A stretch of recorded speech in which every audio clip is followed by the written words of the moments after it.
Welcome to the Cheating Wife Stories channel. September 19th, 1998. The barbecue was well underway, the food cooked, and the beer was flowing for those who could drink. Parked up in the dunes were a dozen or more motorbikes. It was the annual event for the bike club to end the season. Though not so much a club, more a group of friends with a love of bikes. The lifeguards had left the beach, and the tide was in.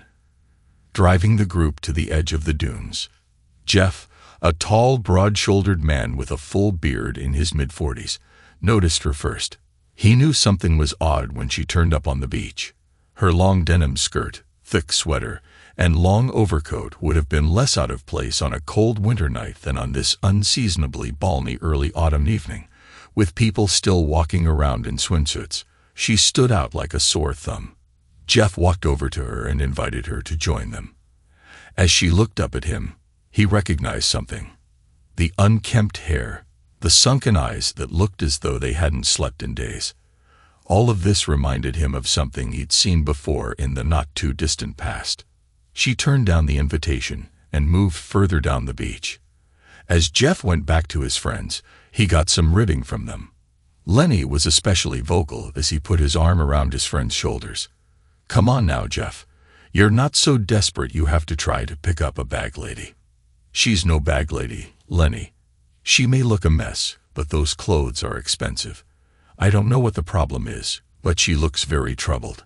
Lenny was 6 feet tall, broad-shouldered with a shaved head. By day, he was known as Leonard Wilshire. He wore a pinstriped suit, not that he liked it, but a stockbroker's clients expected a sober dress code. Evenings and weekends, he was out on the bike, dressed in leathers, and a bandana covering his shaved head when it wasn't covered by a helmet. He was a smooth operator and looked after Jeff's investments. Jeff was more than just a client, though. He was a friend and a fellow biker. "She's not your problem. Now, come on back to the party.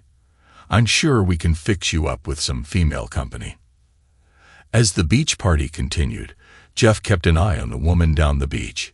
He had no problem finding girls to dance with and even share some lighthearted moments, but the vagrant woman still occupied his mind. As darkness fell, the party broke up. They gathered up the rubbish and dropped it in the back of Jeff's pickup truck. One by one, the bikes started up and disappeared into the night. As soon as the last person left, Jeff made his way through the dunes to where the woman sat on the sand. She appeared to be waiting for something or someone. The surf crashed on the beach, showing white in the moonlight as the tide retreated. She got up and started walking toward the water. She reached the water's edge and continued to walk straight ahead. This is what Jeff had been afraid of. When he first saw her face, he knew where he'd seen the look before. 2 years ago, he'd caught sight of himself in a mirror and seen that very same look. As she walked into the water, he knew what he had to do. Running down the beach toward her, Jeff realized her intention and knew he couldn't let it happen. He hurried toward the water, the cool ocean lapping at her knees, soaking her heavy denim skirt. Jeff reached the water's edge, calling out to her. But if she heard him, she gave no sign. The waves crashed at her thighs as Jeff swam toward her, the coat and skirt weighing heavily on her. Just as she was about to throw herself forward into the retreating tide, Jeff stood up behind her and grabbed her around the waist. Startled by his sudden presence, the woman screamed, struggling to break free. "I'm sorry. I can't let you do this," Jeff shouted to make himself heard over the sound of the waves crashing onto the shore. "Leave me alone. I want to die." The woman screamed back. "If we go out any further, the tide will catch us, and we'll both drown. Is that what you want?" He turned her around to face him. "Let me go. I don't want to live anymore. If you go out there, I'll have to try and rescue you. I'm not a good swimmer, and with this tide running, we'll probably both die. Please, save my life, and come out of the water." Her hands came up to her mouth, and she looked straight into his eyes as tears rolled down her cheeks. Deep sobs forced their way from her chest. Jeff wrapped his arms around her and held her against him as they stood in the surf for several minutes, battling against the waves to stay upright. Then Jeff led her back to the dry sand. As they made their way up toward the dunes, he picked up the clothes he'd scattered across the beach. He knew he couldn't leave her. He had to get her away from the beach. He lifted the soaked coat from her shoulders. "I think this coat is ruined. The skirt may be salvageable, but the sweater has probably had it. Either way, you'd better get out of them. If the wind picks up, you'll freeze. Here, put on my jeans and sweatshirt. I've got a jacket in the pickup. I can wear that." They exchanged a look, and the woman reached to unfasten her skirt. She glanced at Jeff expectantly. "Well, go on then, turn around." Jeff apologized and turned his back, hoping she wouldn't try to make a break for the sea. "It's all right. You can look now," she said. He turned around and burst out laughing.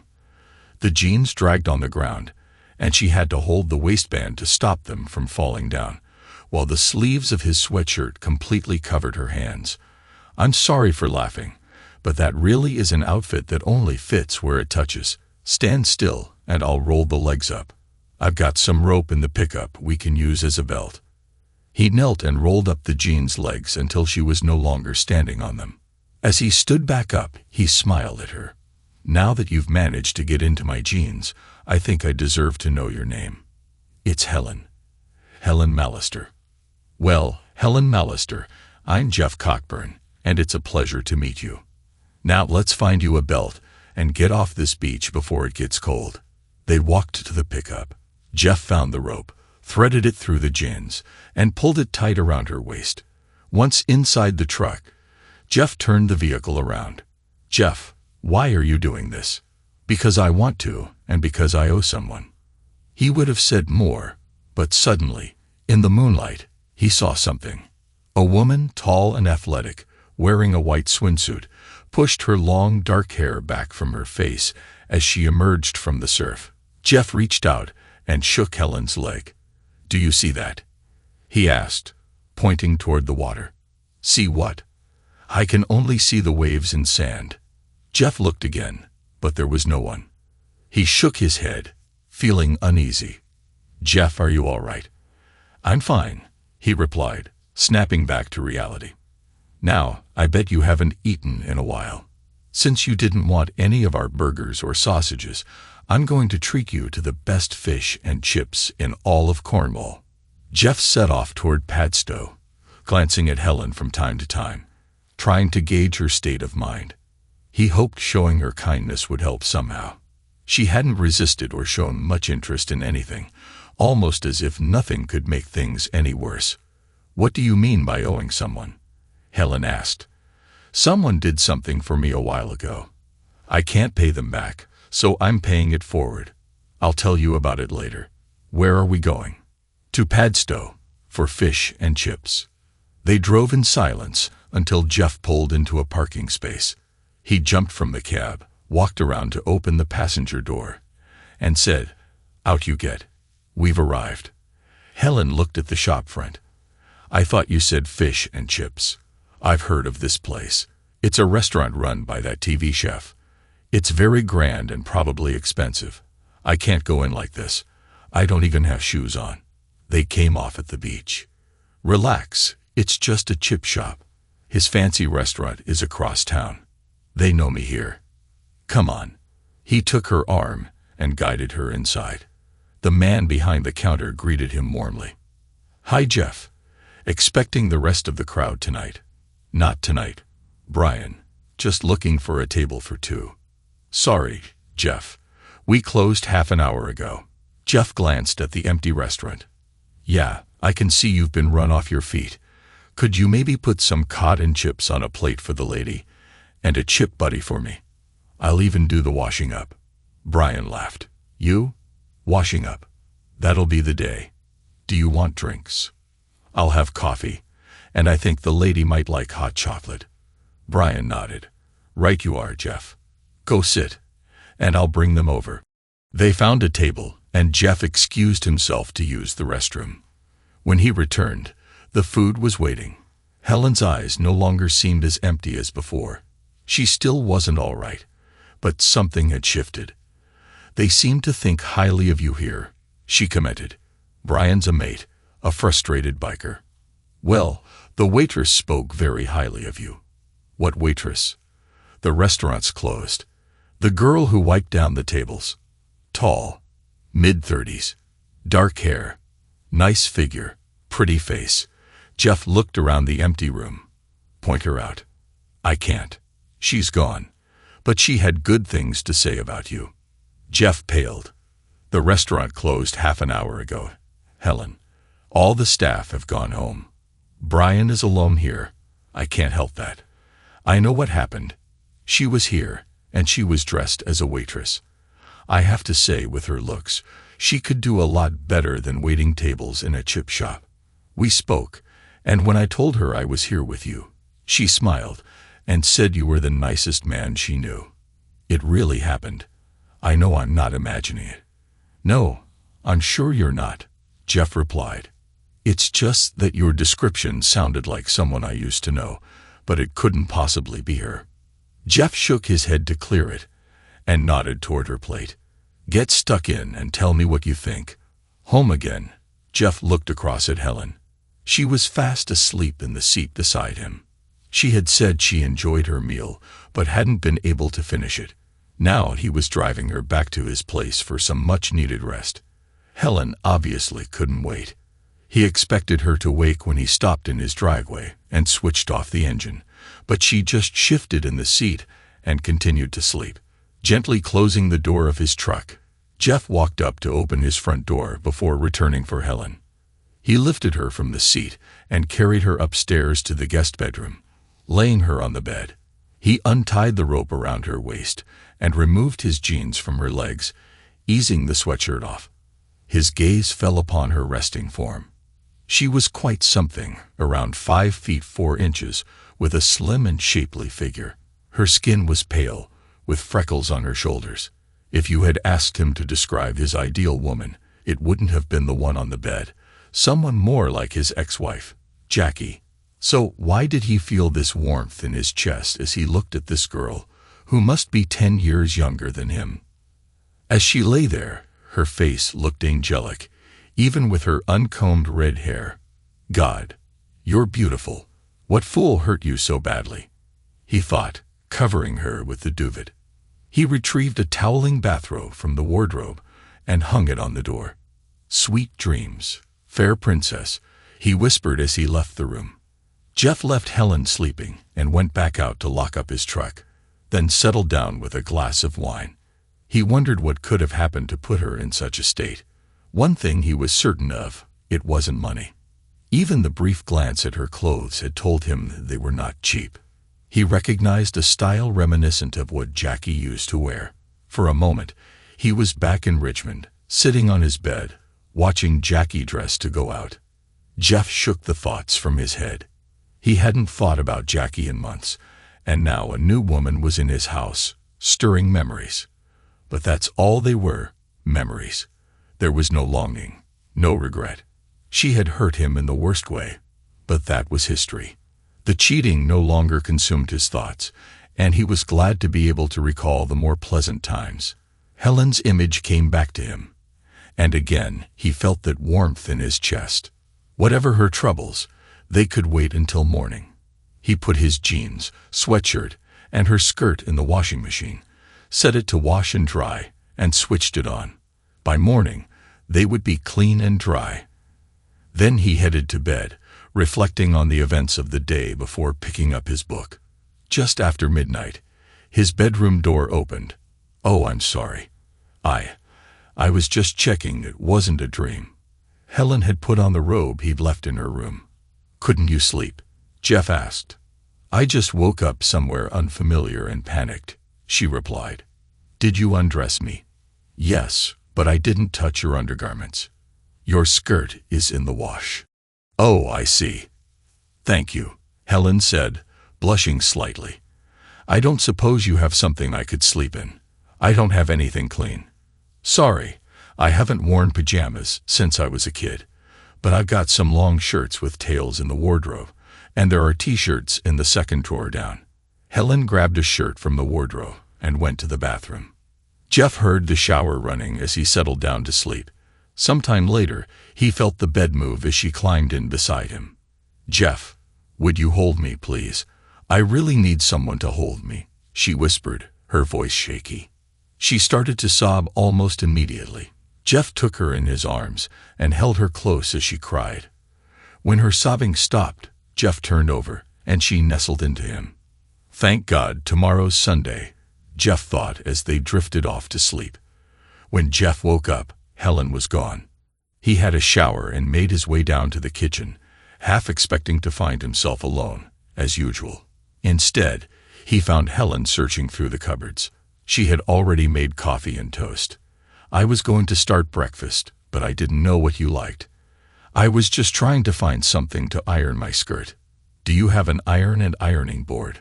Jeff retrieved the iron and board from the cupboard under the stairs and brought them to her.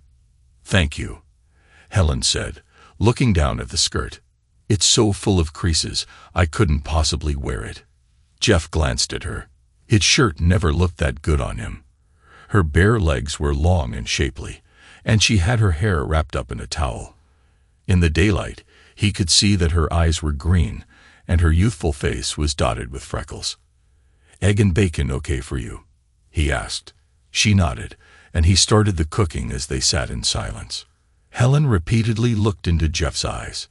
She saw kindness there, but also sadness. When he topped up the coffee, he gently encouraged her to open up. "So, do you want to tell me about what led up to last night? I don't want to burden you with my problems. You've done more than enough already. I should go. You can leave now if that's what you want. It might be a bit difficult in only your skirt and underwear. I'll drive you wherever you want to go." As she put the last piece of toast into her mouth, Jeff glanced at her left hand. He noticed the gold wedding band topped off with another holding a large sparkling diamond. "I see you're married. Do you want to call your husband and tell him where you are?" At the mention of her husband, she started crying again. Jeff immediately understood what the issue was. He got up and stood beside her, gently placing a hand on her shoulder. "So it's husband troubles. What's he done?" "I don't have a husband anymore. He's divorcing me." Jeff sat down again and took her hands in his, waiting for her to calm down. "So that's what brought you to the beach last night?" "Partly, I suppose." "I don't know, Jeff. This is so unlike me. I'm normally the one other people depend on. Can you believe that? I run a team of accountants, devising custom-made plans to help people pay less tax. Now here I am, unable to cope with a marriage breakup. There's nothing silly about that. Psychologists rate it as stressful as the death of a loved one. You didn't see any warning signs?" "None. Douglas and I had been married for 10 years. I thought we were doing okay. We've been trying to start a family, but without success. 3 weeks ago, he told me he was in love with someone else and moved out. But that was 3 weeks ago. What's happened since then? I saw him with her on Friday. They were going into mother care. She's pregnant.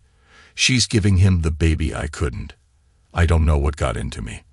I don't suppose a man can understand how it feels for a woman to know she must be infertile. He left me for someone who could give him the children he wanted. So you felt worthless and unloved?" "I suppose so. I don't know how I felt. Really. Suddenly, my reason for being was gone. I wasn't a whole woman. It didn't matter if I lived or died. I don't know why, but I got on a train and ended up here. Do you still feel that way?" "I don't know. I don't think so." She squeezed Jeff's hands. "If it wasn't for you, I wouldn't be here this morning. Thank you. I'm still alive, and I owe it to both of us to make the best of that. In that case, we've a busy day ahead. You need some clothes, and then you need to speak to Angie. Jeff, I lost my purse last night. I've checked my coat pockets. It's not there. It must have come out in the sea. Everything was in that purse. My driver's license, credit cards, and all my cash. I don't have any money. Does a motorcycle mechanic make enough money to loan me some cash?" "What makes you think I'm a mechanic?" The dealer's name is on the side of your truck. That's because I own the dealership. Don't worry about the money. Who is Angie? The short blonde girl at the party last night. She's one of the best solicitors in the West. She'll help you with the divorce. You may not want it, but you can't stop it. Angie can make sure you don't lose out. Is there anything you haven't thought of? Yes. How I'm ever going to wear that shirt again without seeing you in it. Now, go up, dry your hair, pick out a clean shirt, and we'll go into Newquay to get you some clothes and shoes. Your old ones will be floating past the aisles of Scilly by now. Helen almost smiled as she went up to dry her hair and get dressed. Jeff knew that Newquay wasn't the best place for clothes shopping, especially on a Sunday. Desperate problems required desperate remedies. Helen used the journey to observe more closely the man she'd spent the night with. His dark beard made guessing his age difficult, but the traces of gray in his hair helped. She guessed he was about 45. His strong arms were tanned, as was his face, which told her he spent plenty of time outside. She remembered the comfort of being held by those arms, how safe she had felt. She couldn't quite understand what had led her to climb into his bed, but she was grateful for how respectful he had been, offering comfort without expectation. By 2 p.m., they had managed to get her enough clothes and shoes to last a few days. They sat outside a cafe, drinking coffee and making plans. Jeff called Angie to arrange a visit on their way home. After a light lunch, Jeff took her on a tour of the area before heading to Angie's house. Throughout their time together, Helen couldn't help but study him. Jeff was an attractive man, not just in appearance, but in the way he carried himself with quiet confidence. In the shops, he had expected service and received it effortlessly. The assistant seemed pleased to serve him. Why would a man with so much going for him be alone and carrying such sadness in his eyes? She wondered. They arrived at Angie's, and Jeff left the women to talk about the divorce, while he and John, Angie's husband, took a couple of beers into the garden and talked about bikes. After the better part of an hour, the women joined them, and a tearful Helen asked to go home. The journey back was quiet, and Jeff wondered whether he had pushed her too hard. He decided to delve a little. How did it go with Angie? She told me the same as you did. I can't stop it, so I've got to get the best settlement I can. She mentioned that with another partner, I might want to try IVF, and that a good settlement might pay for that. She helped me come to terms with things. Douglas, my husband, didn't leave me just because she could give him children. He only found that out after he started cheating on me. She helped me see, for the first time, that it really wasn't my fault. Then Helen asked, Jeff, who is Wellard? Angie said if I wanted to know you, I should ask you about Wellard. Wellard is me. It's a nickname. So how did you get such a strange nickname? It was at the Street Paul's Carnival in Bristol. It's quite a spectacle and a magnet for the Rasta community. People travel down from London for it. Trouble is, that year the National Front held a rally in Bristol on the same day. And there was a bit of trouble. And you were involved in the trouble. Not involved. Really. There's something about me you should know. I don't go looking for trouble. Most of the time, I walk away from it. But there are some things I just can't ignore. Go on. Tell me about Wellard. Okay. We were at a burger bar down by the station when a young kid came along. He couldn't have been more than 17. He was just minding his own business, going to catch a train, when he was set upon by half a dozen National Front skinheads. At first, they just pushed him around. But then one of the group kicked him in the groin. He went down, and they all started kicking him. I don't think any of the other bikers saw it. There were 2 cops at the station, but they just stood and watched. I couldn't stand by and see an innocent lad take a beating, so I started the bike and rode straight at them. The group scattered, but when I got off the bike to help the lad up, they came back. The one who started the kicking pulled a knife and said, "This ain't your fight, Granddad, so just walk away." I told the kid to get between me and the bike. I could hear the rest of the bikers running over, so I knew we wouldn't be outnumbered for long. The bloke with the knife lunged at me, so I swung at him. I had my crash helmet in my hand, and it hit him full in the face. I broke his nose, jaw, and cheekbone, apparently. He was certainly out cold. The lad just squeezed my hand and ran off into the station. And the police did nothing all this time. Oh yeah, when it was all over and the guy was laid out on the road, they came over and tried to arrest me. That's when Angie came to the rescue. She gave them her business card, took their numbers, and told them that her client would happily answer questions at home. She also said they could expect an official complaint about their failure to protect the public. It turned out the guy I hit had just gotten out of prison 2 days earlier. He'd done a rather nasty number on his girlfriend. He was out on license, so he went from the hospital straight back to jail. But why Wellard? Jeff smiled. That's because of what the lad said as he gripped my hand. Awesome, man. You was well hard for an old guy, innit? Jeff laughed. The next time I went out on a ride, as I pulled off my helmet, the whole bike crowd was chanting, Wellard, Wellard. The name just stuck. So, you're not just my hero. You're everyone's knight in shining armor. I'm not even a knight in black leathers. I just try to do the right thing. Well, I'm very glad you do. Whatever led me to your beach did me a huge favor. She leaned over to put her head on his shoulder. Can I cook for you tonight? Of course, if that's what you want. As she squeezed his arm, she became excited when she felt his well-defined muscles. That night, as she cooked, she kept glancing at Jeff, and every time, the excitement returned. She couldn't remember the last time she'd felt so drawn to a man.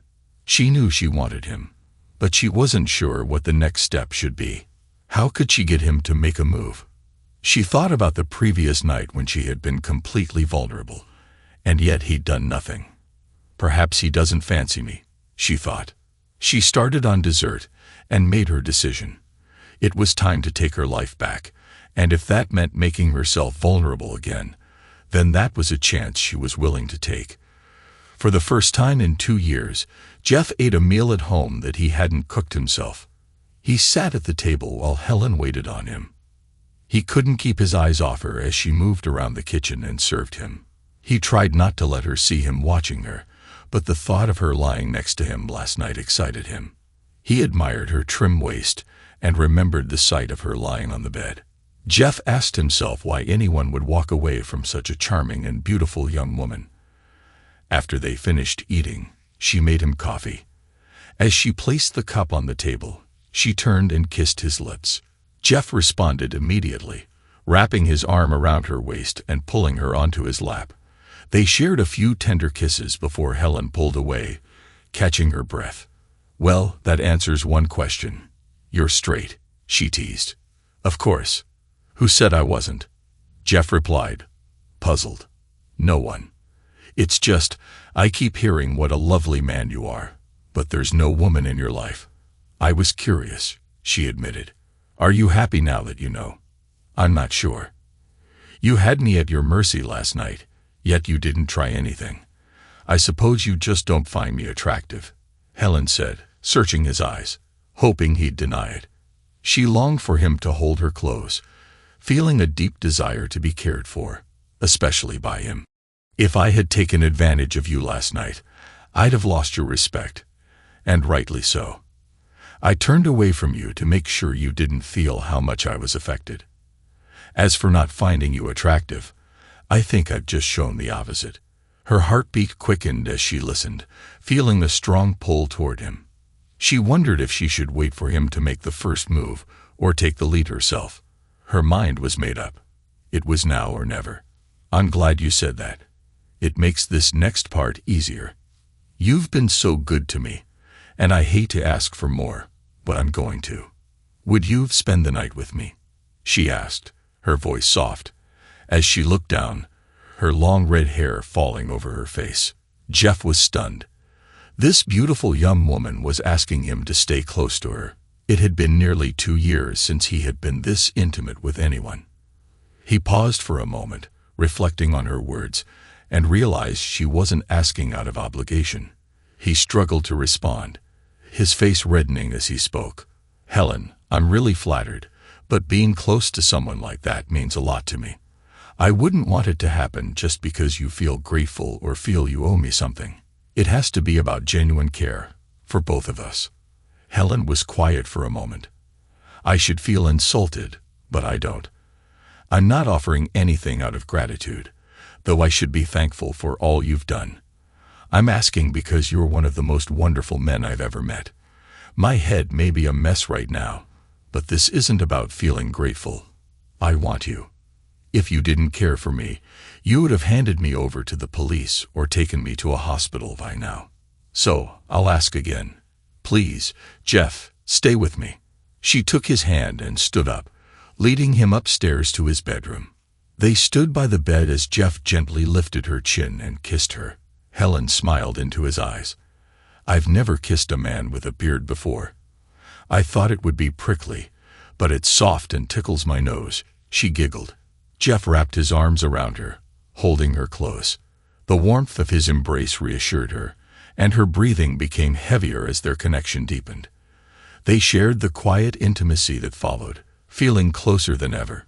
Afterward, Helen smiled, still feeling his closeness. If I can stay here, you might not have to wait long, she said softly.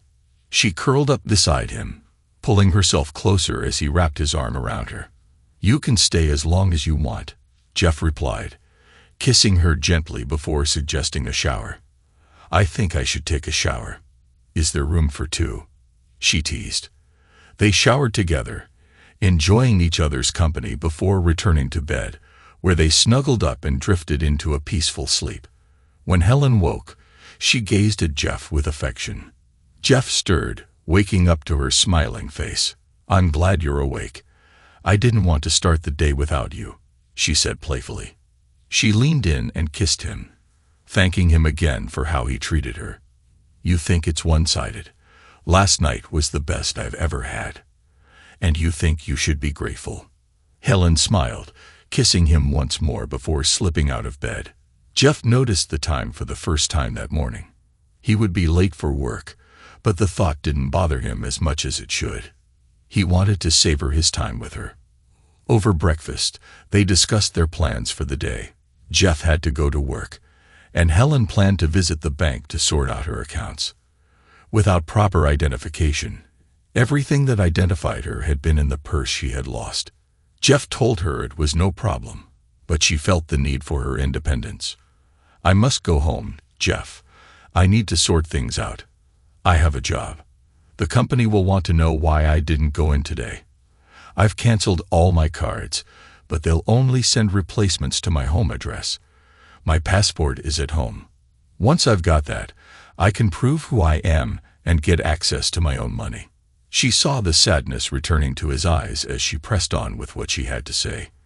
I'm going to ask another favor. I'd like you to buy me a train ticket to get me back to Radlett. I'll pay you back as soon as I get access to my bank accounts. The money is not important, Helen. I don't want you to go. I like having you here, and I love being here. To tell you the truth, I think I'm falling in love with you, but I must take control of my life. There is so much that needs to be done. I need to get control of my finances again. Then there are all my possessions in the house, not to mention my clothes. Douglas has already moved out, so I'm going to sell the house. You must see that, Jeff. I've got a whole new life ahead of me, a life that I hope will include you. Before I can do that, I have to wind up my old life. This is not the end, Jeff. More like the beginning, if you want it to be. You must know what I want. If getting you back means I lose you for a while, I suppose that's what I must do. That night, they enjoyed each other's company again. Both thought it was even better than the previous night. The following morning, with a heavy heart, Jeff drove her to the station. They arrived just as the London train departed. Faced with an hour's wait for the next train, Jeff and Helen found the station cafe and settled in for the wait. Helen, when I asked you why you helped me, you said you owed someone. I don't think it was money. So do you think you could tell me what you owe, and to whom?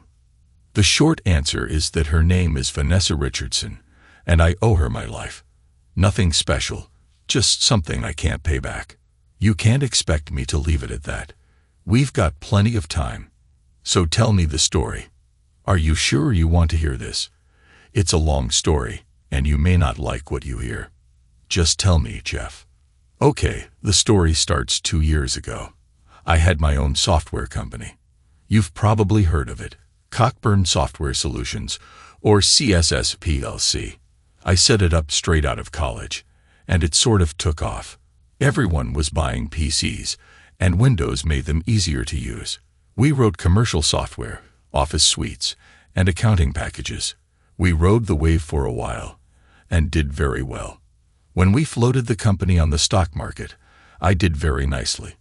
My wife, Jackie, and I held on to 60% of the shares between us, and I effectively gained a partner with expertise in business. Things went well for a while, but my projections showed the demand for our software packages declining. Even Microsoft started looking to develop hardware as another revenue stream. I knew we couldn't carry on forever, so I started looking for alternative income sources. Our expertise was in software development. So I looked into developing bespoke software for business users. I also set up a department to develop digital TV boxes. My partner, Simon, opposed all of this, seeing it as a drain on resources. But with 60% of the shares, my wife Jackie, and I always carried the day. That's when the problem started. I traveled around the country drumming up trade to enable us to continue to expand. I was away from home for about 2 days a week, but I brought in several contracts for bespoke software. I should have seen what was happening, but I didn't. I was completely focused on keeping the company moving forward. I could have sold up then and there. I have come out a very wealthy man, but people depended on me, and I wanted something to pass on to my son. The upshot was that I didn't realize I wasn't giving my family the attention they deserved. Then my most successful deal happened. I landed a contract to develop the firmware for digital TV set-top boxes. It was the start of our future. I was high as a kite as I drove home. I couldn't wait to tell everyone about the deal. All the way home, I was making plans. I saw that I had neglected Jackie, and I was going to start making up for that. I thought we'd start with a holiday, just the 3 of us, anywhere in the world. I'd let them choose. I knew whatever they wanted. I could afford it. When I got home, I was a little surprised to find Simon's car in the drive. What the heck? I thought. I can share the good news with him as well. There was something odd about the way they all sat there on the sofa. Simon, Jackie, and my 17-year-old son, Ian, all sitting side by side, waiting for me. I expected Jackie to get up and welcome me home, but she just sat there. I dropped my bag, clapped my hands, and with a big grin, told them the news. I'd done it. I've pulled it off. We're going to be part of the biggest revolution since the invention of TV. Probably 20 million set-top boxes for digital TV. And guess who has got the contract to develop the firmware? No one moved. No one spoke. Don't you understand? This is worth millions. And that's without the upgrades that are bound to be required at a later date. Sit down, Jeff, Simon said. It was the first thing anyone had said. I sat down in the chair and looked at them. What's going on? You should be overjoyed. This deal secures the company's future. It's not going to happen, Jeff. We've shut down the development section and laid off the staff. The company can't afford it. So, we're going to stick to what we know. What do you mean you've shut it down? On whose authority? It may have escaped your notice, but I'm the majority shareholder. Jackie and I have a controlling interest. I'm the CEO, damn it. I noticed a small movement as Jackie's hand slipped from under her legs and rested on top of Simon's. There was that little squeeze. The kind of thing couples do when they support each other. That's what I'm here to talk to you about. We had an emergency shareholders meeting yesterday and voted you off the board.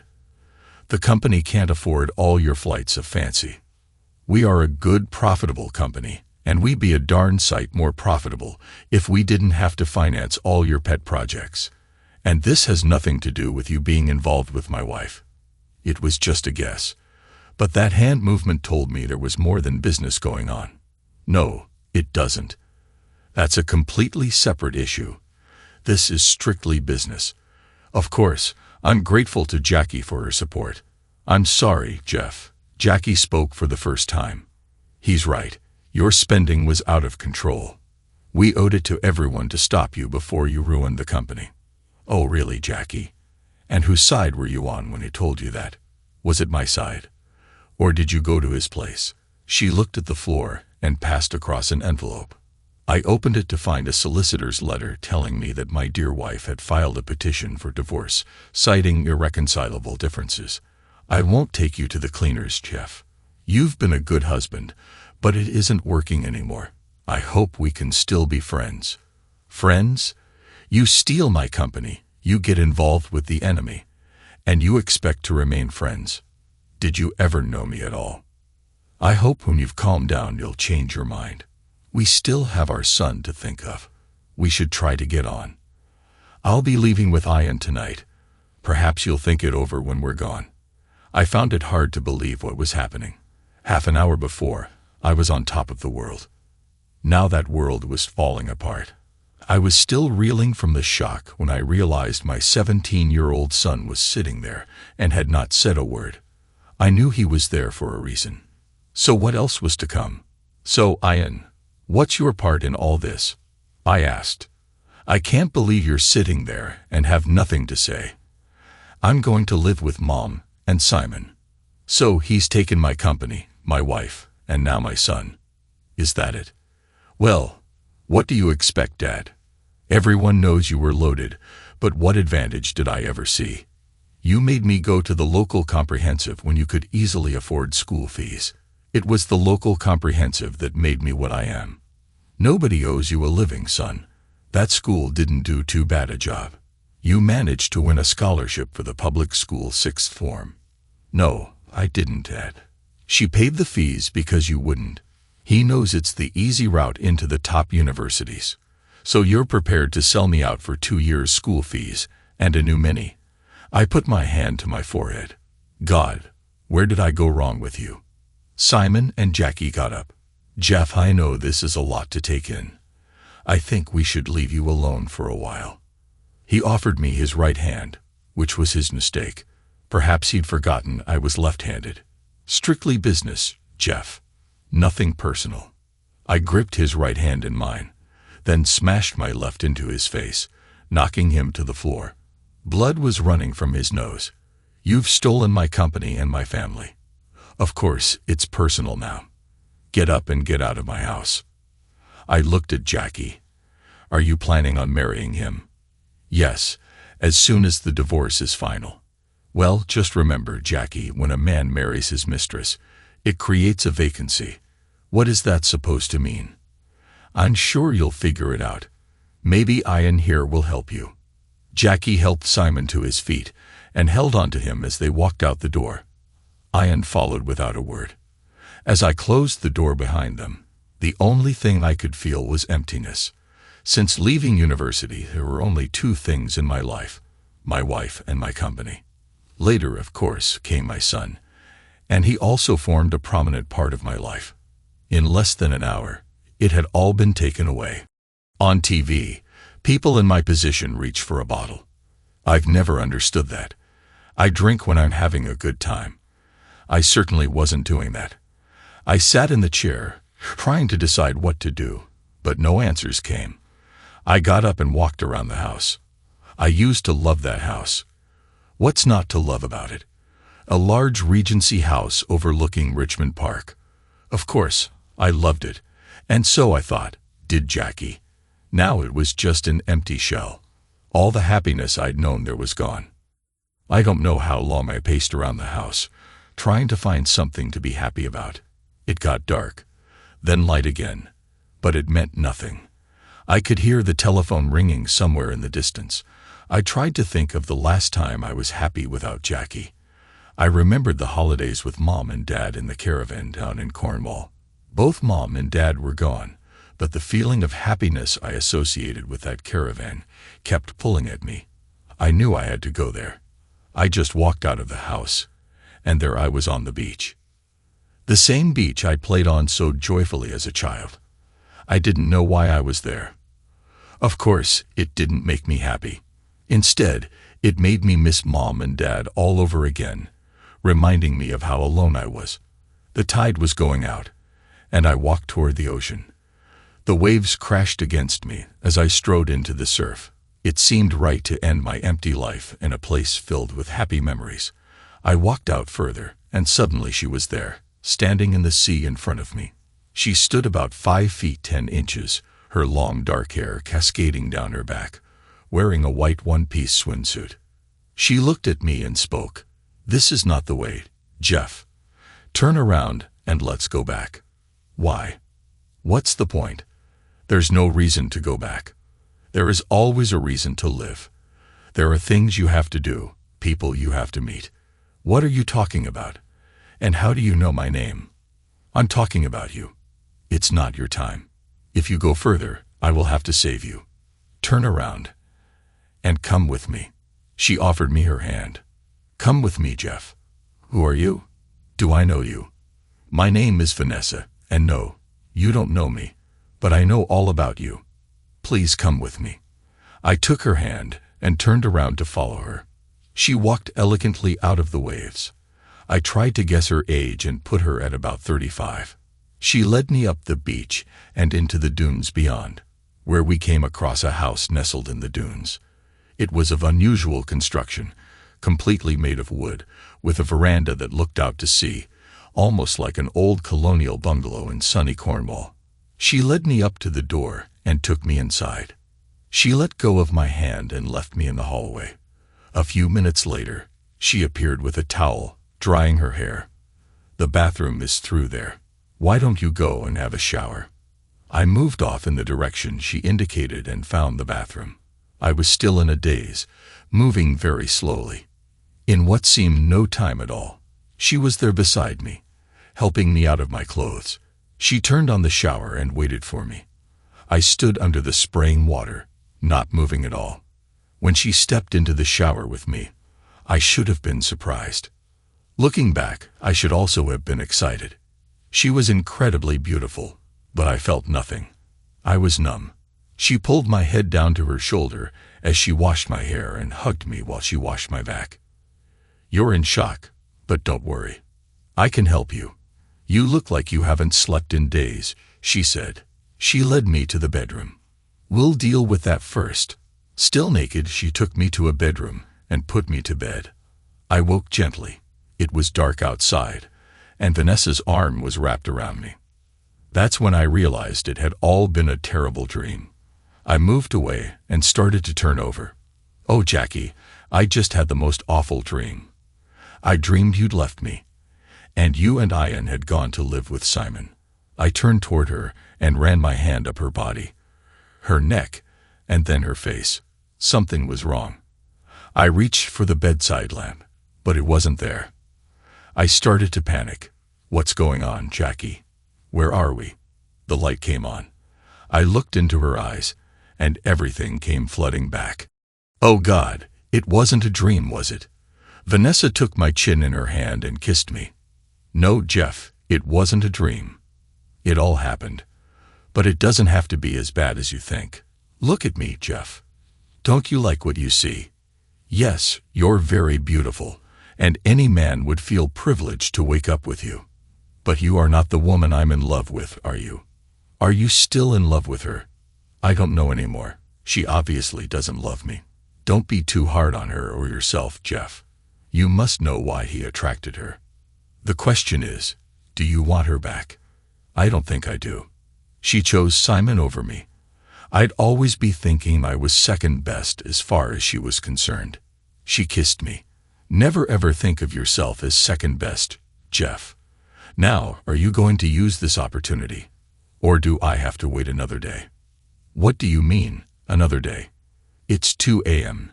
You've been sleeping for 30 hours straight. I'm a normal woman with normal needs. It's been a long time for me. And when I'm sharing a bed with a handsome man, I do get a bit excited. Vanessa put her arms around me and pulled me closer. She leaned in, and her lips brushed against mine. I pulled away. "I'm sorry, Vanessa. Can we take this a little slower? I'm not sure I can handle all this yet." She smiled at me and kissed my forehead. "So that's not a no then. It's a not now." "That's all right." I felt the need to go to the bathroom right then. When I returned to bed, Vanessa was either asleep or pretending to be. I got back into bed and spooned into her. I slept fitfully and woke around 7 a.m. to the smell of coffee brewing. I sat up in bed, and the door was open. Down the passage, I could see Vanessa occasionally passing by. She wore a short silk robe tied around her waist. She returned to the bedroom with 2 cups of coffee. Jeff hesitated, unsure how much he should tell her. He had no idea what effect it might have on their relationship if he shared the details of his past with Vanessa. His mind wandered as memories of their time together resurfaced. She placed his coffee on the nightstand, and as she turned, her robe fell open. She held his head and kissed him softly. "Well, that was a pleasant surprise," she whispered. "Your wife was a very lucky woman. She thinks she still is. She has a new partner now." "I know all about it, Jeff, and I'm telling you, it's her loss." "How can you? I barely know you." She climbed off and lay down beside him. "That's what you do for someone you hardly know. I can only imagine what it's like for someone you really care for. Take my word for it. It's her loss. Now, how about breakfast and then down to the beach for a swim?" Helen nudged his arm, bringing Jeff back to the present. "I said you were with her, weren't you?" "It's okay. I don't mind. It was before you met me." "Yes, I was with her for nearly 6 weeks. We'd go to the beach, swim, and work on our tans. We'd spend our nights together, sometimes even during the day. In the evenings, we'd sit and talk. I told her how empty I felt. I built up a company and made a lot of money, but to what end? I had no family to pass it on to, and even the company that bore my name seemed lost. But great success felt like failure. Vanessa would have none of it. She listed my achievements and all the people who benefited from my efforts. Having such a beautiful woman want me did wonders for my self-esteem. I started developing feelings for her, but she was adamant that our relationship could never be permanent. As the days shortened, she began to tell me she would soon have to leave. The night before we parted, we talked. She told me I needed to reclaim my life. "There are many things you still have to do. You are not a man who gives up. You had given up when you came here, but you weren't in your right mind. Now you can go back, pick up your life, and take it in a new direction." That night, we shared an intimate moment. She stroked my face, kissed my lips, and told me how much she would miss me. The following day, after breakfast, she donned a 2-piece black suit while I wore the clothes I'd arrived in. She drove me to the station in her white Audi Quattro, an impressive car, even at 15 years old, still in showroom condition, with that new car smell. She dropped me off at the station, and we said our goodbyes. "How will I know when you're back?" I asked. "Look for me on the beach. If I come back, that's where I'll be." Helen looked deeply into Jeff's eyes, understanding dawning on her. "The person you owe is Vanessa, and you owe her your life. I suppose indirectly, I owe her mine as well. Yes, you could look at it that way. If it wasn't for her, I wouldn't have been on that beach. If I hadn't been there, I wouldn't have recognized the look in your eyes. You couldn't let me do it because you owed it to Vanessa. That's not completely true. I could never have let you do it. I know things are never that bad. I had to make you see that. So what happened when you went back? Why did you never find Vanessa?" This is where the story starts to get strange. I realized something was amiss on the train journey home. I bought a newspaper to catch up on the world, surprised to find that some stories from the day my world fell apart were still in the news. According to the newspaper, only 10 days had passed since my life changed. Knowing it couldn't be true, I scored the train for the newspaper seller. How dare he sell me a paper that must have been 5 weeks old? I confronted him about it. He looked at me as if I were mad and told me it was the current issue. He pointed at the date. "See, that's today's date," he said. I insisted it couldn't be, that the date was 5 weeks ago. "Tell you what, mate, why don't you look at the date on your ticket?" I checked my ticket, and it showed the same date as the newspaper. I returned to my seat, embarrassed and confused. When the conductor checked tickets, I asked him for the date. He pointed to the date on my ticket and confirmed it was correct. I tried to accept this and focused on the crossword puzzle. I got home by mid-afternoon and noticed the message light on my answering machine flashing rapidly. The first few messages were nothing at all, just people unsure of what to say to a machine. The first message of significance came from my secretary. She asked me to call her and even left her home number. A couple more empty messages followed, and then a voice I recognized. "Jeff, are you there? Please pick up. I need to talk to you." My wife sounded worried. After a few more empty messages, there was one from my solicitor. "Jeff, Jackie has been to see me. I think we need to talk. Call me as soon as you get this." A few messages later, it was my secretary again. "Mr. Cockburn, please call me. I need to know you are all right.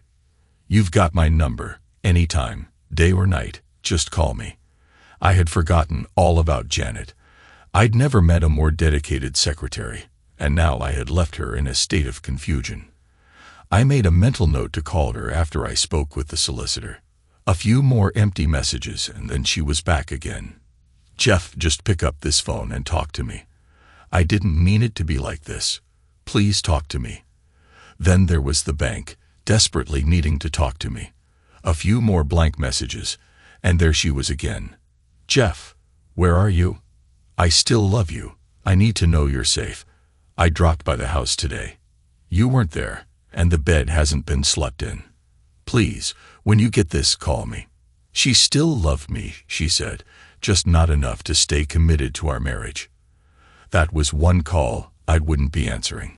I called my solicitor, Stuart Mackenzie, who had represented my company from the beginning. He was a man I trusted both in business and as a friend. I wasn't surprised that Jackie would have gone to him for advice, but my guess was that Stuart sent her away. He sounded relieved when I got through to him. "Jeff, it's good to hear your voice. How are you?" "I'm fine, Stuart. I've been away for a few days to get my head straight, but I'm fine." "What's the problem?" "Jackie came in a few days ago with a chap called Hamilton. They said that you were no longer CEO and wanted access to all company files. I told them that until I had something from you to that effect, or a set of approved minutes from the shareholders' meeting, I needed your approval to show them anything. Is all this true, Jeff? Have you really been voted off? And are you and Jackie really getting a divorce?" "I'm sorry to say it's all true." "Well, I've been a naughty boy. When I couldn't get hold of you, after what they told me, I processed an order freezing all your bank accounts.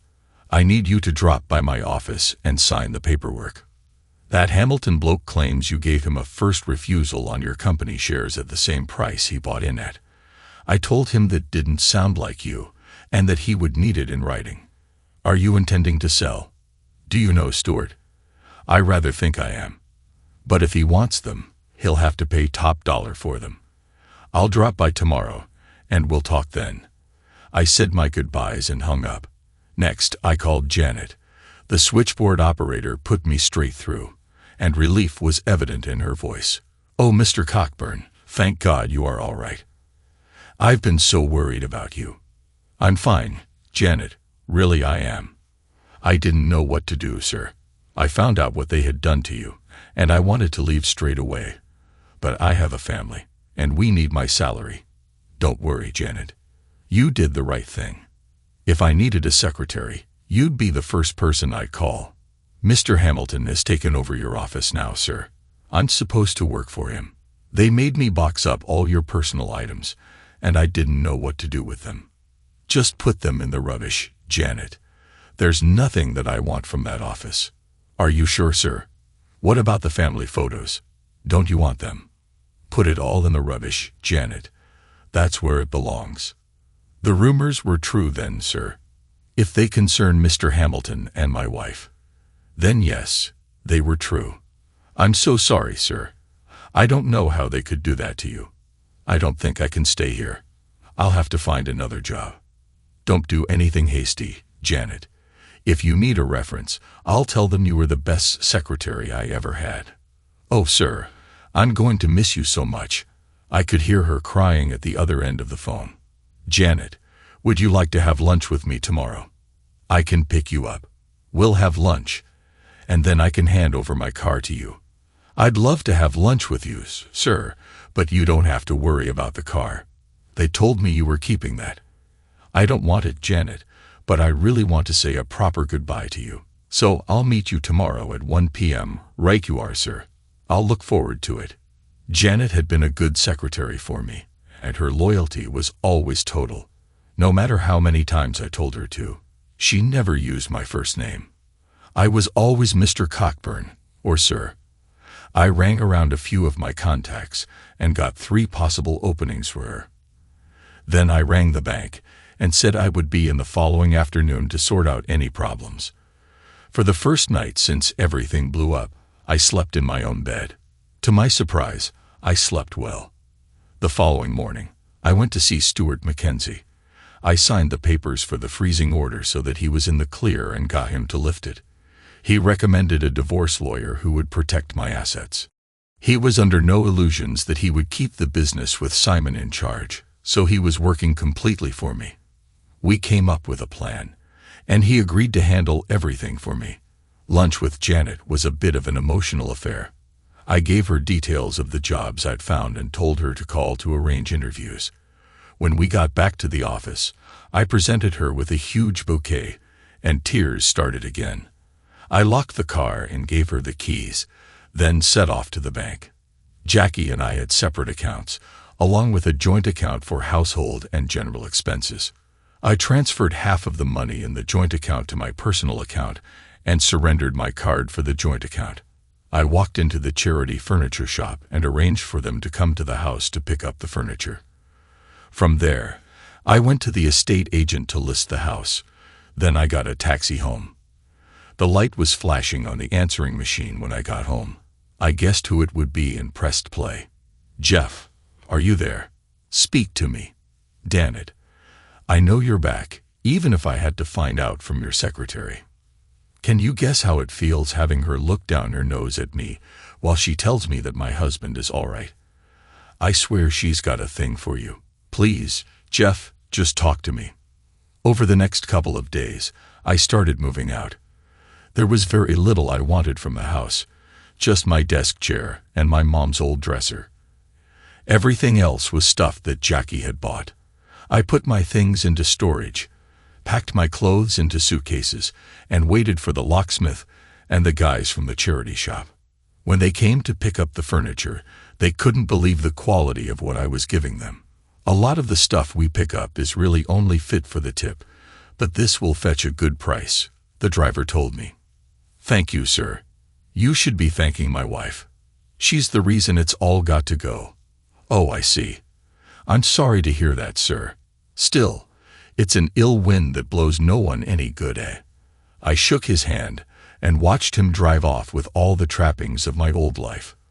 I called a taxi to take me to a hotel and stopped off at the estate agent's to drop off the new keys to the house. I bought myself a mobile phone, and the following day boarded a train to my new life. I had no idea what that life would be, but I knew I would live it in Cornwall, somewhere near a certain beach. Yes, I intended to search for Vanessa. In case my old colleagues tried to get in touch, I paid for a short period of call diversion from the landline in the house. I didn't expect to get many calls. Shortly after boarding the train, the ringing phone took me by surprise. I answered the call and heard a familiar voice. Jeff. Jeff, are you there? Jackie sounded almost frantic. Jeff, if you're there, please talk to me. I called at our house today to see you, but my keys don't fit, and the house looks empty.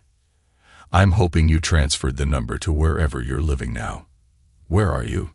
Jeff, I need to talk to you. I think I've made the biggest mistake of my life. There, I've said it now. Please talk to me. I thought about it for a moment. Would talking to her bring any benefit? She decided our marriage was over, and she had betrayed me in the boardroom. Now it seemed she had a change of heart. Could she possibly undo the damage she had done? No, of course she couldn't. Without saying a word, I disconnected the call and switched off the phone. Within a few days, I found a furnished flat in Newquay. Stuart Mackenzie called me to say that he found a broker for me in line with my instructions. A small amount of my shares in the company would be sold on the open market. If Hamilton wanted them, he'd have to pay the market price. The trick to selling a large number of shares is to do it a little bit at a time. Put too many on the market and the price drops. Sell too slowly, and the news of an event like the departure of the CEO leaks out, and the price drops anyway. I instructed the broker to offload all of my shares at the best price possible. Stuart did tell me that Simon had been in touch with him again to make an offer for the shares. He told him that he would pass the message on. Within a week of arriving in Newquay, I found the beach where I'd met Vanessa. I spent some time on the beach, but met no one I recognized. I went up into the dunes to find the house, but had no success. I returned every day until the day I came upon a concrete base. I was working out what it was when an old man walking his dog came up to me. "You lost or something, mate?" "Not really, just looking for something." I was sure it was right here. "What is it you're looking for then?" "A large single-story wooden house." "You mean the old Richardson house?" "Well, it looks like you found it. It used to stand right here." "What do you mean used to? What happened to it?" "The council cleared the site about a year ago. The kids used to play in it. One day it caught fire. The fire brigade put it out, but the council decided the ruin was a danger to the public and tore it down." "No, it can't be. I'm talking about a house where a young woman lived. She was about 35, about the same height as you, with long dark hair, strikingly beautiful." "Oh, that's her, all right. She and her husband lived here. They used to spend most of their days out there on the beach." "They did. It did my heart good just to look at her. She used to make my heart race, if you know what I mean." It was a sad day when he went into the water. That would be about 12 years ago now. He was one of those guys who set up a .com company. He got out at the right time, sold the business to someone else, and made $1 million in the process. That's why they moved down here and built the house. A dream home, everyone said. She used to be an Olympic swimmer and loved being in the water. He was the problem. He couldn't stop making money. He played the stock market and lost everything, every penny. He couldn't live with it, could he? One day, while she went shopping, he took himself out to the beach and just walked into the water. According to the rumor, she came home, found what he had done, and swam out to look for him. His body washed up down at Senon, but they never found her. That can't be. I was in that house only a week ago. I was talking to her. Not this house you weren't, son. You must have the wrong beach because this is the only house there's ever been on this one. I found myself with another mystery. The first 6 weeks had turned into 10 days, and now I discovered that the house I had been living in only a week ago was demolished the year before. I had to investigate further, so I went to the local newspaper's offices. I told them I was writing a book about the couple and asked if I could look through their archive. It took less than an hour to get lucky. I found the first story about finding Richardson's body. His wife, Vanessa, was not available for comment.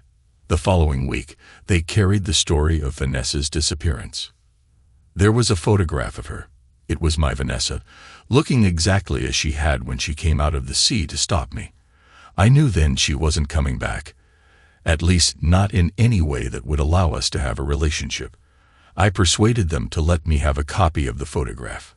I went back to my flat and looked at my bank and credit card statements, searching for something to tell me where I'd been for those 10 days. I found nothing that gave me any idea. In the end, I gave up. Even though I knew she wasn't coming back, I still felt drawn to that beach. She had said that when she came back, that's where I would find her.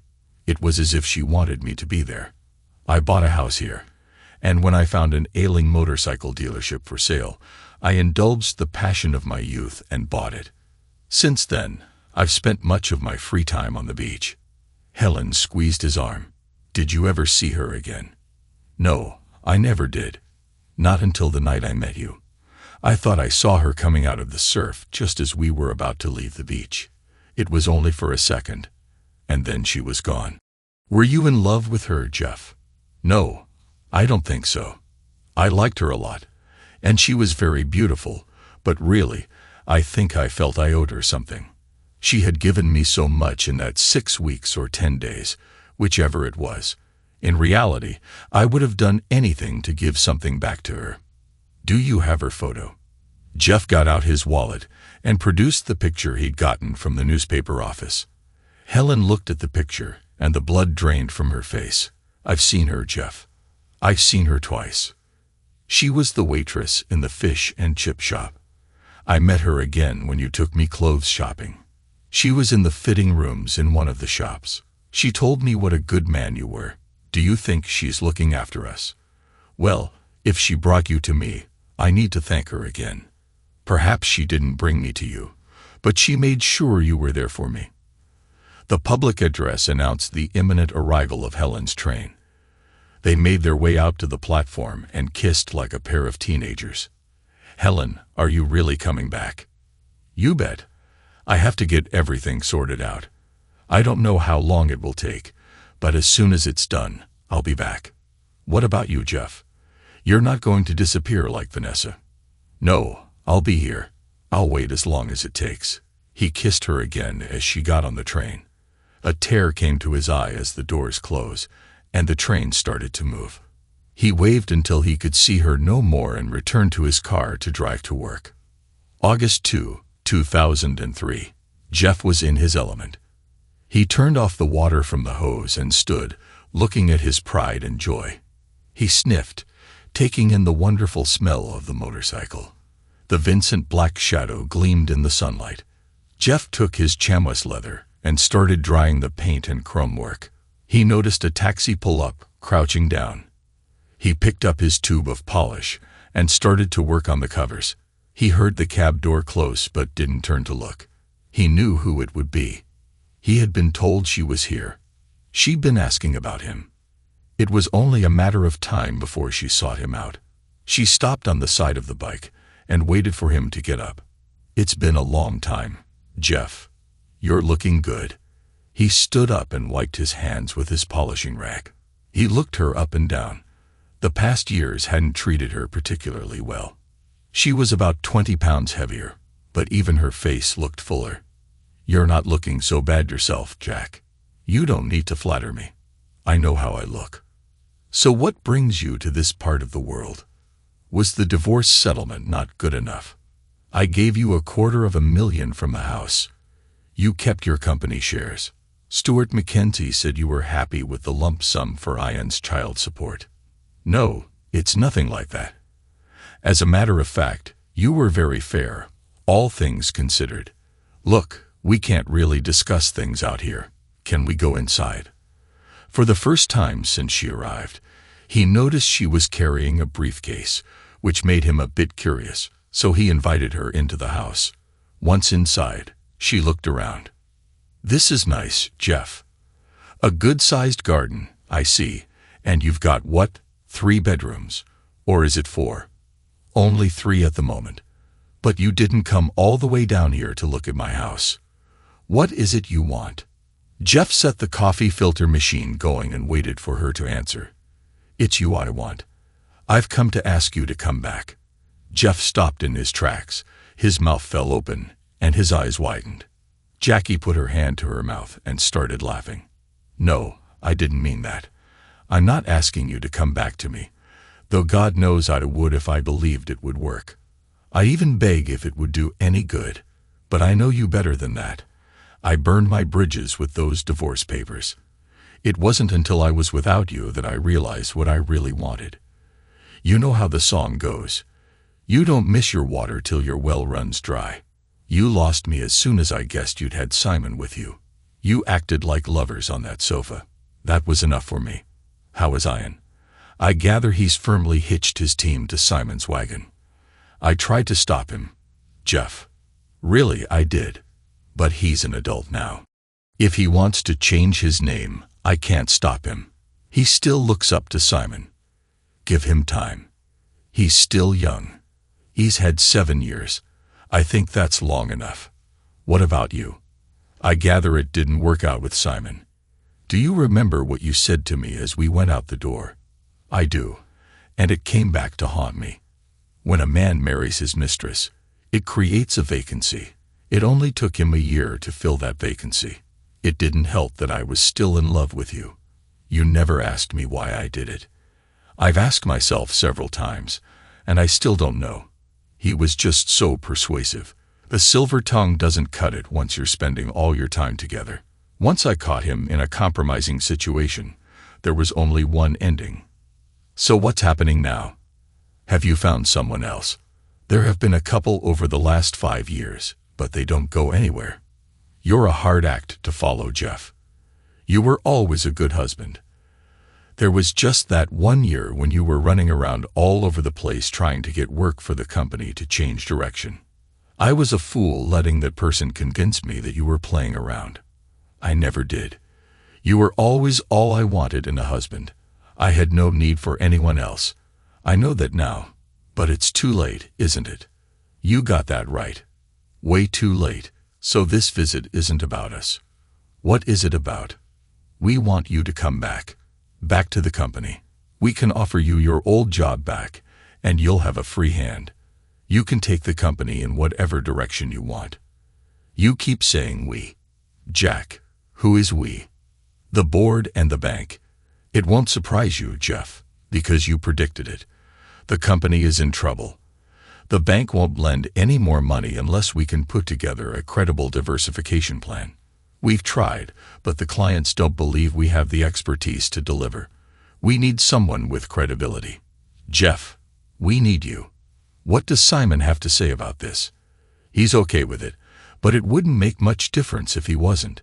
He's still only got 30% thanks to the divorce settlement. I've got 35%. The rest of the board and the bank support me. I've even brought a contract with me. Jeff got up and poured the coffee, then brought 2 cups back to the table.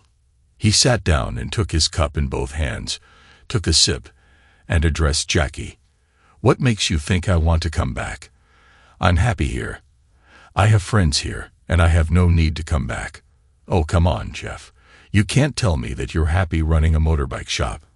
I can see that it allows you to indulge the passion of your youth, but you can't tell me it stimulates your brain. Jackie became aware that Jeff was no longer looking at her, but over her shoulder. She turned to see a Toyota NPV pull up on the drive. A slim redhead got out, opened the back door, and helped 2 copper-haired children get out of the car. They walked toward the front door. Jeff got up and walked toward the door. Are you expecting visitors? Jackie asked. No, I'm not, he said as he opened the door. The 2 children came running in and grabbed hold of his legs. Daddy, why didn't you come swimming with us today? Said the little boy. Jeff squatted down to talk to him. Because, little man, I was expecting a visitor who came all the way from London. Is she here now, Daddy? Asked the little girl. Yes, darling. She is sitting over there at the table. Jeff stood up, hugged the young woman, and kissed her. Jackie felt a twinge of jealousy seeing them together. We missed you at the pool today, Helen said as she put her arm around his waist. Are you going to introduce us? They all walked back toward the table as Jackie offered her hand. Jeff, this is Helen. Helen, this is my ex-wife, Jackie, and these 2 little ones are Daniel and Vanessa. He bent down to the children. This is the lady Daddy was married to before he met Mommy. Helen shook Jackie's hand and then embraced her fondly. It's nice to meet you. I owe you so much. Jackie looked puzzled. What can you possibly owe me? Isn't it obvious? Him. These 2. My life. Basically, if it wasn't for you, none of this would have happened. Well, Helen, if you're trying to make me feel foolish, you're doing a great job. I didn't see a wedding ring. Well, you know how it is, Jackie. Once bitten, twice shy. Jeff, were you expecting me today? Jackie asked. Soon after you booked your taxi last night, someone called to say you'd be coming here. Like I said, I have friends here. Real friends. People who care about me. Now, why don't you tell me the whole story? So, what is it that you don't already know? I want to know the real reason you came. I told you, I want you to come back. Well, you can't have him back. He's mine now. Helen called out from the laundry room.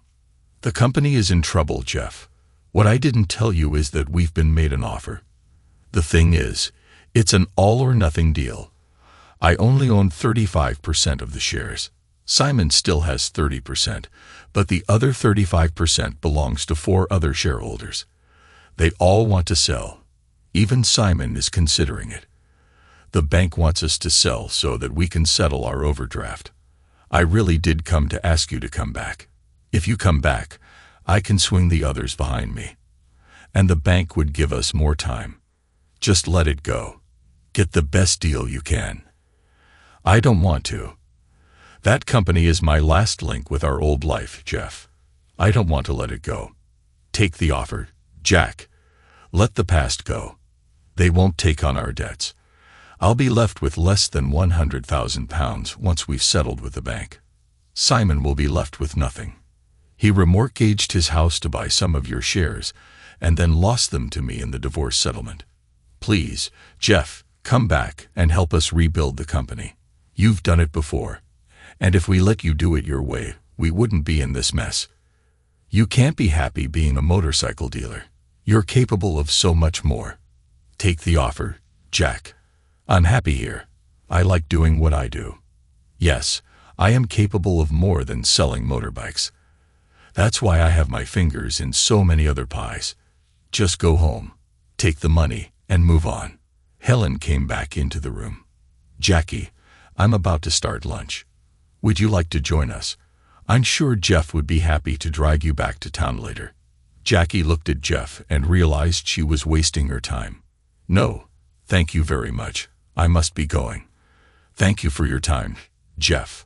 She got out her phone and called for a taxi. No sooner had Jackie left the house than Helen walked up to Jeff, put her arms around his neck, and kissed him. You are a very naughty man, Jeff Cockburn. She doesn't know, does she? And you're not going to tell her, are you?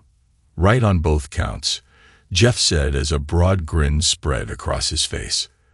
The last time I found something that amusing was when my ex-husband's baby came out brown.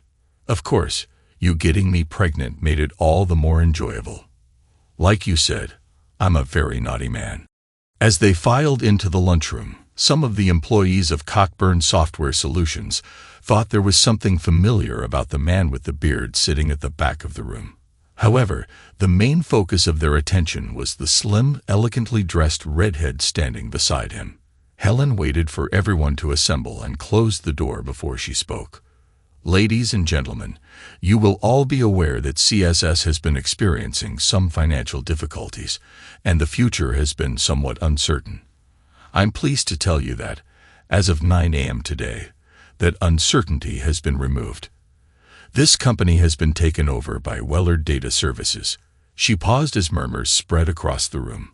Wellard is a company built over the last 6 years to address the need for online data storage foreseen by our founder. We own 2 large server farms, one in Reading and one in Edinburgh. Much of our business comes from companies' desires to disaster-proof their data. We have acquired CSS to add value to our operations by providing online bespoke programs. This is not going to yield profits immediately, so we need to release assets tied up in this company. To this end, we are selling this building and relocating to Truro. No way, shouted a voice from the crowd in front of her. Excuse me, sir, Helen responded firmly. You are Ian Hamilton, project manager, correct? Let me be clear. We are moving the company to Truro. I'll take it to the board if I have to, Ian retorted. Jeff stood up. What code do you write, Mr. Hamilton? Ian looked stunned. I don't write code. I'm a project manager. Well, Mr. Hamilton, all our project managers also write code. So I'm afraid the invitation to move to Truro will not be extended to you. As for taking it to the board, you just have. I am the board, Mr. Hamilton.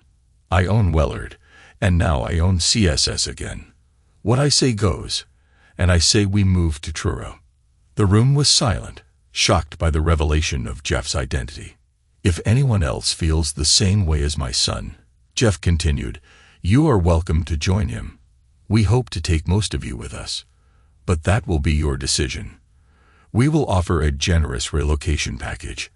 As Ms. Mallister has already mentioned, this building will be sold, as will the 2 flats owned by the company. These are currently occupied by young Mr. Hamilton and a young lady who assists Mr. Simon Hamilton. We will be bringing in our own management team. You've already met Ms. Mallister, who is the chief accountant. Those of you who've been with the company for 7 years or more may recognize some familiar faces who will be joining us. There are a number of people who served CSS well in the past, and I've managed to persuade many of them to return. Mr. Simon Hamilton and Mrs. Cockburn will no longer have roles in the company. I will be meeting with all department heads this afternoon to outline the way forward. If you have any more questions, Ms. Mallister will be pleased to answer them. Thank you. Jeff left the room and made his way to what had once been his office, where he found Simon Hamilton packing up his personal belongings. Good morning, Simon, Jeff said with a slight smile. Packing up your personal things? Well, I wasn't, Simon replied, looking tense. But I suppose if you want this office, I'll move. I like the beard, Jeff. If you hadn't spoken, I'd never have known it was you. Yes, I would like you to vacate the office, Jeff confirmed. In fact, I'd like you to vacate the premises. There was a knock at the door, and Janet, Jeff's old secretary, entered, holding a cardboard box for Simon's belongings. I really thought you'd want to keep me on with my contract, Simon said bitterly. It'll cost you too much to get rid of me. You know that. I'll enforce it. Oh, you really should have read the sale contract, Jeff replied. The previous owners were responsible for honoring all senior management contracts, which means you'll be suing yourself if you try to enforce it. What's the problem? You must have got £85,000 out of the sale.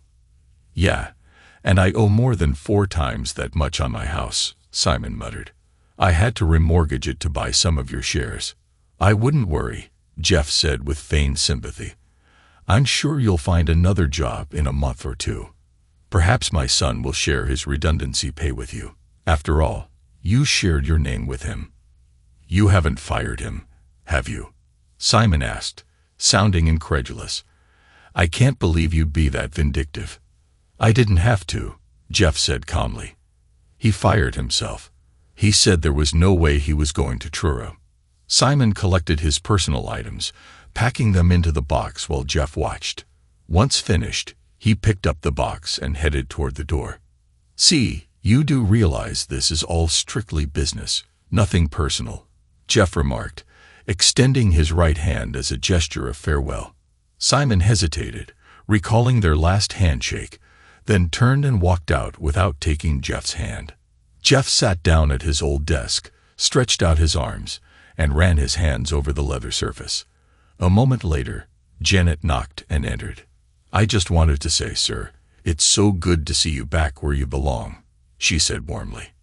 Thank you, Janet, Jeff replied. It's good to have you back, too. I bet your last employer was sad to see you go. They did offer a generous increase, sir, Janet admitted, but I knew who I wanted to work for. I'll be very glad to have you with us down in Truro. Are you sure it's okay with your husband? Oh, yes, sir. We always planned to retire to Cornwall. Now that we're empty nesters, there's nothing to keep us here. And he's already been offered a job. Janet, don't you think you've known me long enough to call me Jeff? Oh, I couldn't do that, Mr. Cockburn, Janet insisted. It wouldn't be right. Is there anything I can get you, sir? Not right now, Janet. Why don't you take an early lunch, and I'll see you back here at 2 p.m. Yes, sir. Thank you, Janet replied, leaving the office. But before long she returned. "There is Miss Mallister to see you, sir." "Send her in, and then go to lunch." "Yes, sir," Janet said. Helen walked in, smiling. Jackie was right about one thing. That woman's sweet on you. "She's a hell of a good secretary," Jeff said. "That's what matters to me." "I suppose this makes you my boss now, doesn't it?" Helen teased. "You know, I got a fantasy about my boss where I make a mistake, and he has to correct me. So how does he handle that?" "Oh, I'd have to leave that to him, Mom," Jeff said, smiling back. Helen smirked. "I'm sorry, sir. I'll try to do better. But I have to be corrected, don't I?" "Indeed, you do," Jeff said, moving closer. "Whatever you say, sir. You're the boss now, Ms. Mallister. I hope you've learned something from your mistake." "Oh, I have, sir," she sighed. "I've learned that I'd better make a lot more of them." "And what do you think your partner would say about that?" Jeff asked, playfully. "I don't have a partner, sir. My previous partner was too damaged by his ex-wife to ever try again." "The man's a fool," Jeff told her. "Why don't you marry me?" "But what about my children, sir?" "I'll adopt them," he said, pulling her toward him. "In that case, sir, the answer is yes," Helen whispered with a grin. They both laughed at their playful exchange. Suddenly, they were interrupted by the sound of the door opening. Standing in the doorway was a tall, elegant woman with long hair pulled back in a ponytail. She wore a black two-piece suit and smiled at the couple behind the desk, who both looked back at her. "Vanessa," they said in unison. The woman continued to smile, then blew them a kiss before disappearing. The couple exchanged glances. "That was her, wasn't it, Jeff?" Helen asked, her voice filled with wonder. Jeff nodded. "You saw her too. She was real. I didn't dream her." "If she wasn't real, we both had the same dream," Helen whispered. "I got the impression she was saying goodbye." "Perhaps she thinks we don't need her anymore," Jeff said, his voice soft. "Now, I'll have to be your guardian angel." "Only if you'll let me be yours for the rest of our lives," Helen said, sealing the promise with a smile. Thanks to everyone who took the time to listen to today's stories. If you enjoyed it, please consider liking and subscribing if you haven't already.